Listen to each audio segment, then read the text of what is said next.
Hey, I'm Sarah Gonzalez. Welcome to the news and why it matters. It's Friday, so we have Mr. Pat Gray in. Yay! Thank you so much for being here. I know you have to wake up super duper early, so thanks for staying for the show. I get up in the middle of the night.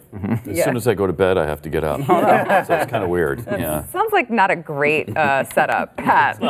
It's not ideal. Stu, what's the top story? The Right to Life March is today, and it's the top story because there's been this thing where, dozens of millions of babies aren't here that should be alive. So I feel like it's a big story. Huh? Yeah.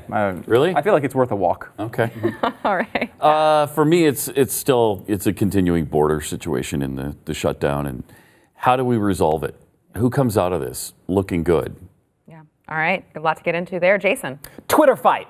That's what is most important to me today. That's what I got into earlier, and I know that just means so much to everyone. You know, Twitter fight's so impactful. Absolutely. But I did get into a Twitter war today. But the more and more I looked into this issue when this whole war sparked, the more I started getting pissed off over progressive arrogance. Their claim that we use dark money, they don't. And then veterans issues. So a lot to go into. I'm gonna need about 45 minutes. Okay. Something like that. We'll just leave, and you can have the floor. Turn them loose on overtime, and then we leave. Yes. Thank you, Jason, in-house keyboard warrior. Got a lot to get into, but before we do that, want to thank our sponsor, Relief Factor. So my son still asks for me to carry him. He's 6, and he's like, carry me. And I'm like, okay, I don't want to be the uncool mom who doesn't carry you. But he kills my back. He's so heavy. And I know, Jason, you've taken Relief Factor as well. You've been in the military. Yeah, speaking of It's hard on your body. Big time, yeah. I had shoulder issues, knee issues, all that stuff. Couldn't run like I was used to when I was in the Marine Corps. Was on this for a week and a half, and I was already able to run my daily 3 mile. It was awesome. Wow, just in a week and a half. A week and a half. That's amazing. Didn't take the 2 weeks, I think they say. Yeah, they have a 3-week quick start pack, but Glenn is also taking it. Yeah, Pat, how do you do on your daily 12-mile run? It's 15 now. It's 15. Yeah, it's 15. It's really working. Wow. Yeah. That's impressive. Twice a day. So it's really 30 Oh, wow. together. Just got alpha at the table. Great. So if you maybe your age is catching up to you, maybe you've got back problems, neck problems, knee problems, whatever the case may be, try Relief Factor and see if it works for you. It's worked for us here at The Blaze. You can get a 3-week quick start pack right now for only $19.95. About 70% of the people who try that quick start pack go on to keep purchasing it. So the odds are in your favor that it will work for you. It is worth a try. Go to relieffactor.com or call 800-500-8384. All right, Stu, the Right to Life March, I have not seen any coverage of. There's almost no coverage of it every year, and it's one of the largest marches that happens. This is the every year. first I'm hearing. First of it. year. You actually, because you said off air, you said that it was today, because I thought it was tomorrow. Yeah, Women's March is tomorrow. And I hadn't seen any Right to Life coverage for today. Yeah. I mean, I was just looking at the news all day, right until we came Not even out on Fox. set, and I haven't seen anything. I didn't see it. No, it's interesting because they do it every year, and from a publicity standpoint, maybe just doing it every year isn't a great idea because people just get used to it happening every year and no one notices it, which is silly. And is it really worth it? There's only been 60 million babies killed so far. And that's a is good it point. really worth a yearly event? Yeah, no, that's true. Come on. When it becomes a real issue, then you can talk about doing it every year. That's a good point.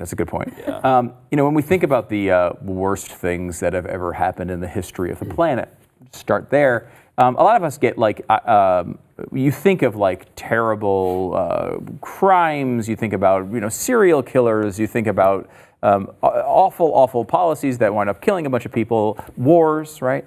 And those are of course up there, all of them.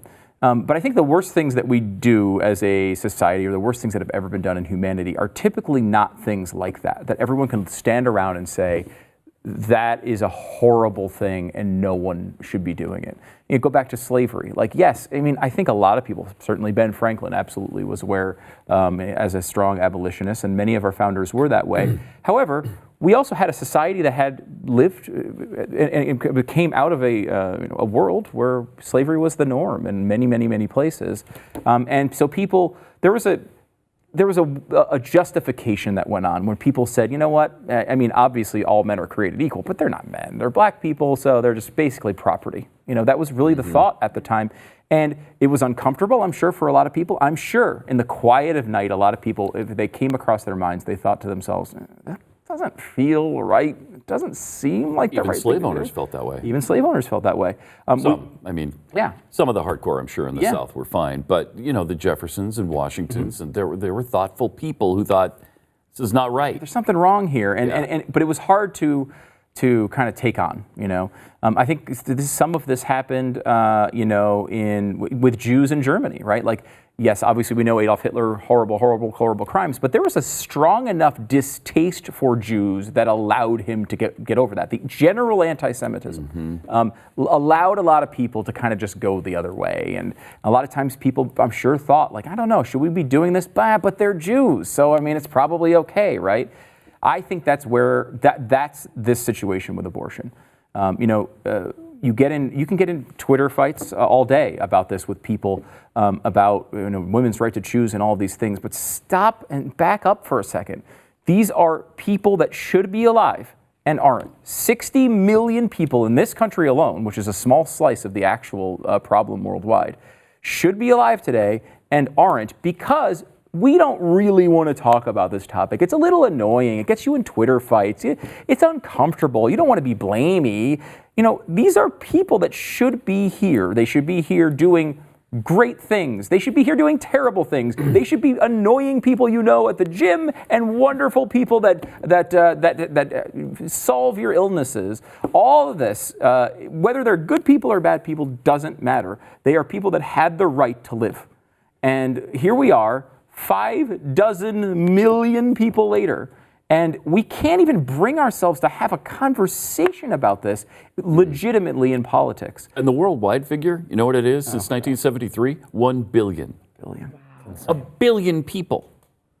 I mean, how can this not be looked back incomprehensible at some point in the future, right? We look back. And this line has been moving, right? People, before we had all this technology, people didn't know what babies really looked like in the womb, and then we get the ultrasounds, and then we get the 3D ultrasounds, and now we all know all the details. And this line keeps people get more and more uncomfortable with where that line is. Eventually, we'll get to a point where people look at this and say, "Wait a minute! Like, this is one of the worst things that has ever happened in the history of the planet." And I do not say that lightly. It is that big of a deal. I was just watching a point that Ben Shapiro was making. I think it was on Fox earlier today. But they were pointing out, there was this article, I think in the Post, where they were saying that pro-lifers always use like a science background when they're trying to prove their case that this is a life, this is a human life, and then they add in something snarky like, even though the majority of the science community supports abortion. And Shapiro made this really great point that really put it into perspective. Like, these people of science are the same ones that if a tiny microorganism was found, let's say on Mars, they'd be like, the first word they would say is, life found on Mars. Right. And they would do everything in their power to protect it and to nurture it and make sure that everything was perfect with that. Yep. They're the same ones, but they can't call a human being in its earliest stages of development life. Yeah. Ridiculously hypocritical and stupid. Unbelievable. Yeah. It's the same people will try to save the cave-dwelling Paiute trout. Yes. Because it's endangered, but they don't care about human life in that form. I do want to bring this up to the table in a gentle way. Please do.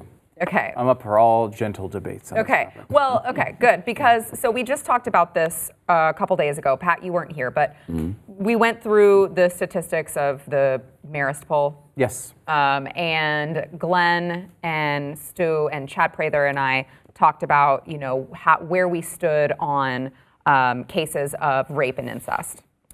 And I shared pretty much the same viewpoint with Glenn, is that it doesn't feel right to me, but I don't feel like I can dictate to this person who's just suffered a trauma what they should be allowed to do in that event.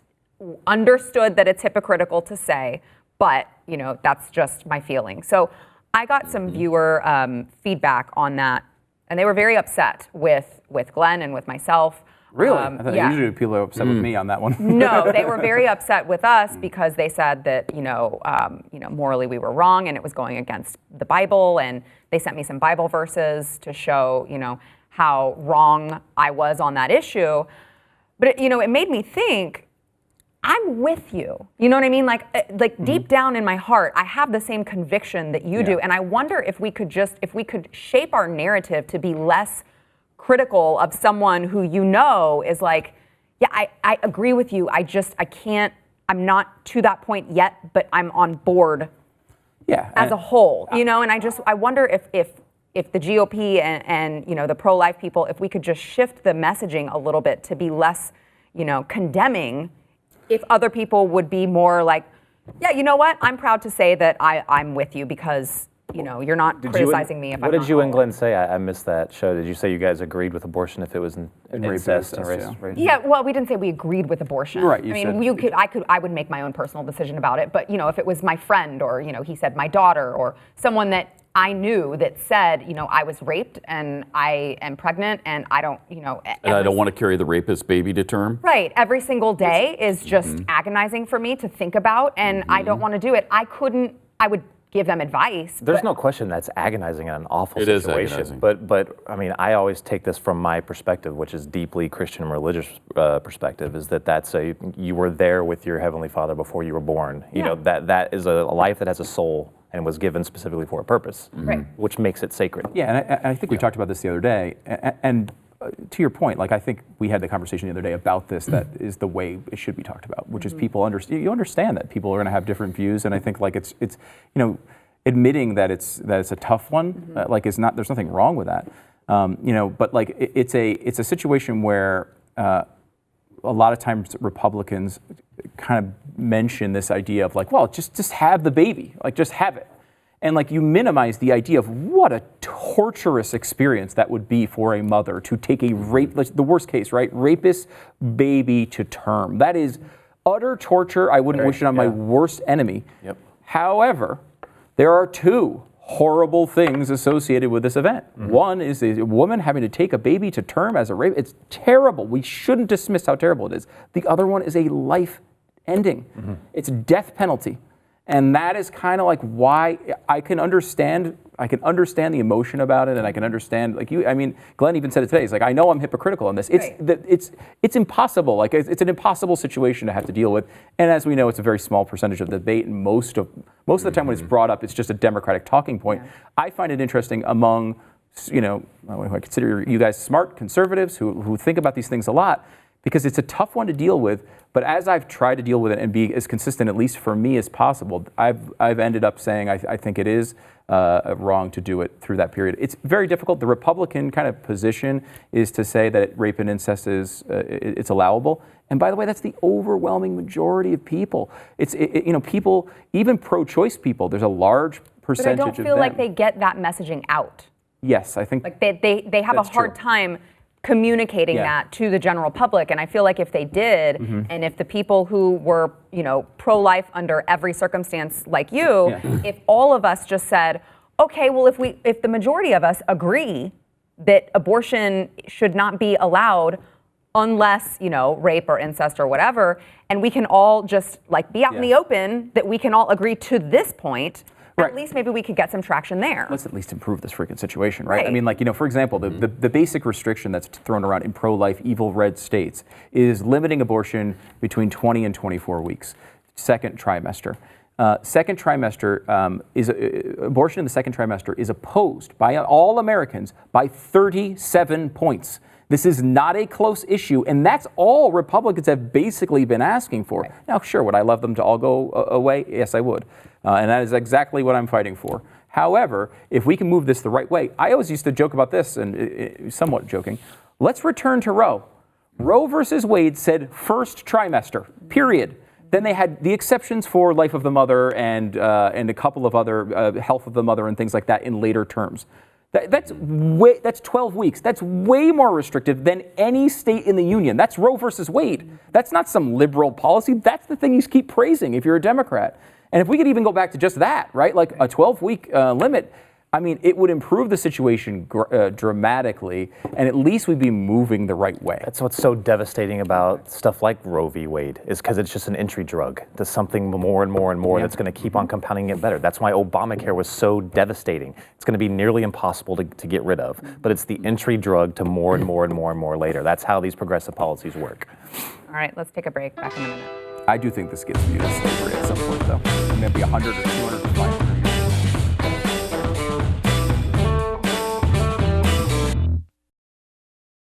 Before we get to what's going on at the border, want to thank our sponsor, Cosmo Hurts Kids. Pat, I know you've worked with them for a very long time. Mm-hmm.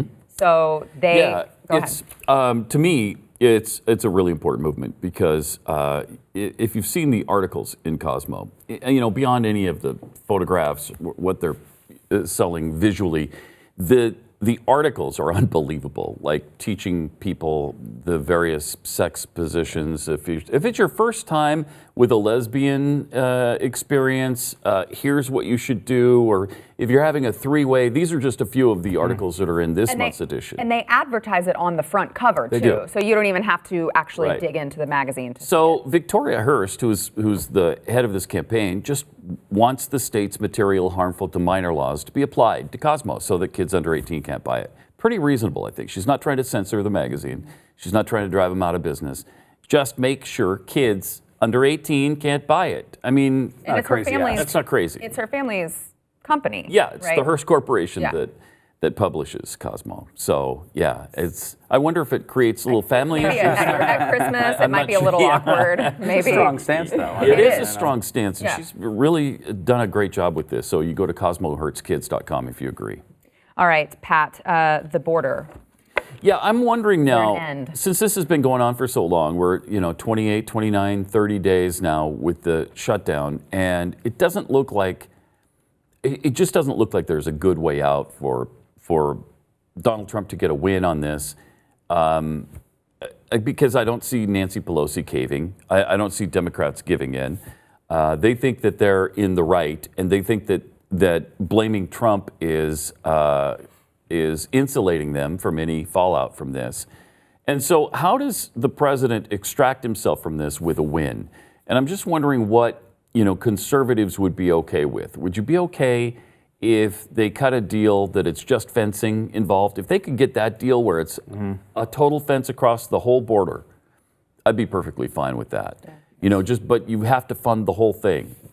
Would you be okay with him trading DACA for a fence or a wall? That one I don't love, but as I don't think they do either one of those things. Would I they? don't think they do. Yeah, I think I don't you have think to they give them do. more. And so I don't know what you give up, though. What are you willing to trade for?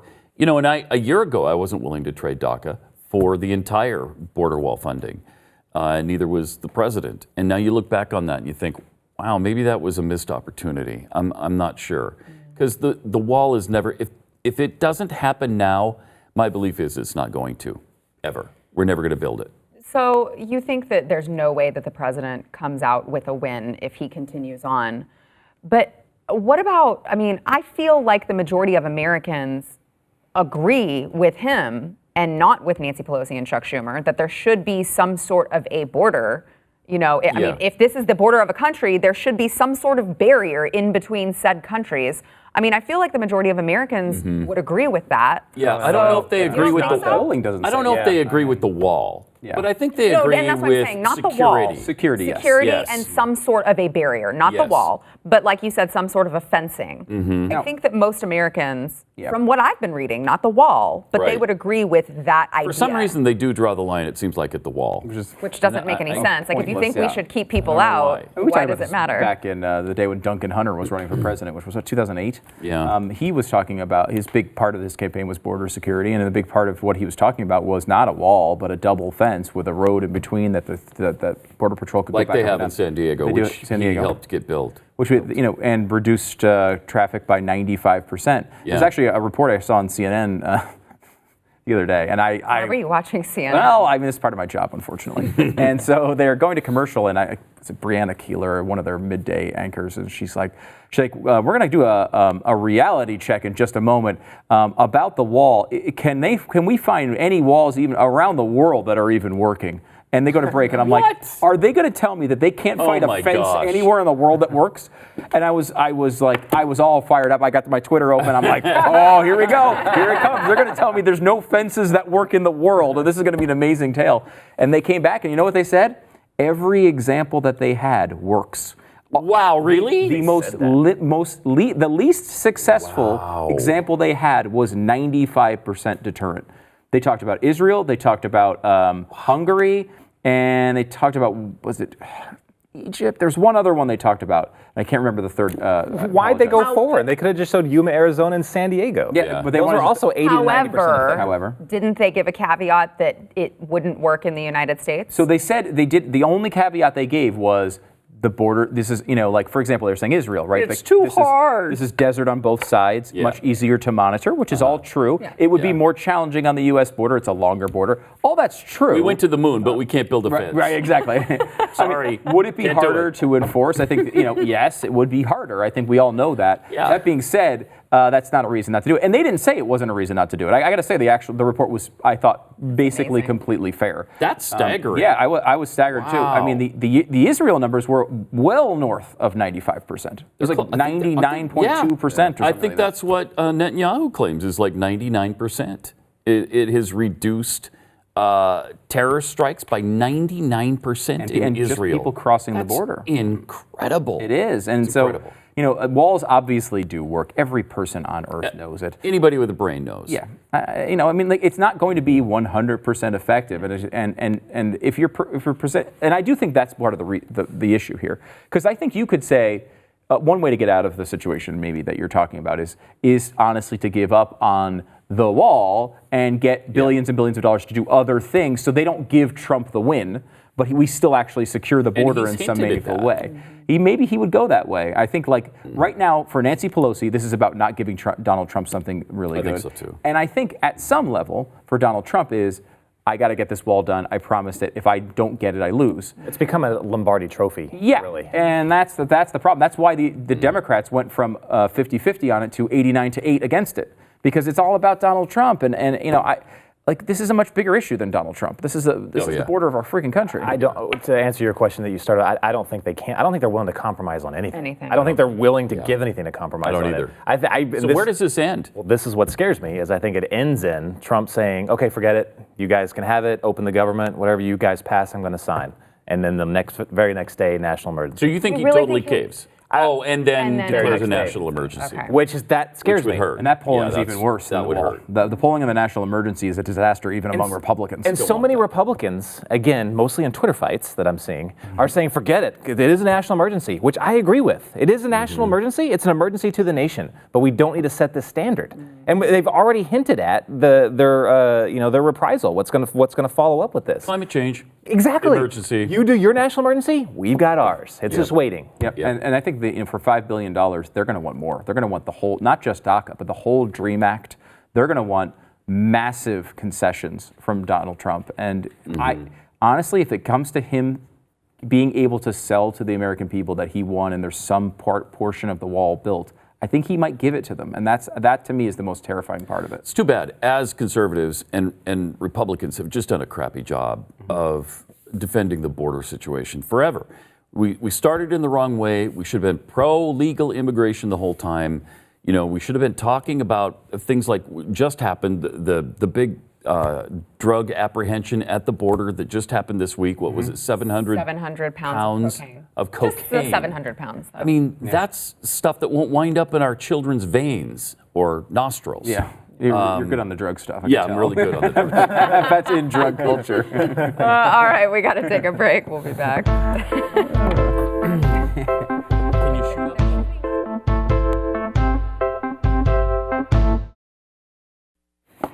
Jason, I apologize. You told me you were going to go off on a rant, and I was Overtime like, is mine, we gotta baby. Save this for overtime. We're just going to sit. We might get some drinks. It's Friday. Not Let's do Pat. it. He can have a water. I got some water, Well, yeah. he also could inject some cocaine. He could just shoot it right up. And the Well, they immoral word, stopped the coke that I was counting on. So if you want to watch it in overtime. You have not seen it yet. Go to blazetv.com. Right now you can get $10 off of your annual subscription if you use the promo code NEWS. We have got a whole giant lineup for you guys. We've got Steven Crowder, who just came back last night, premiered his show, so you can go on and watch that. We've got Mark Levin. We've got Graham Allen. We just recently got Chad Prather.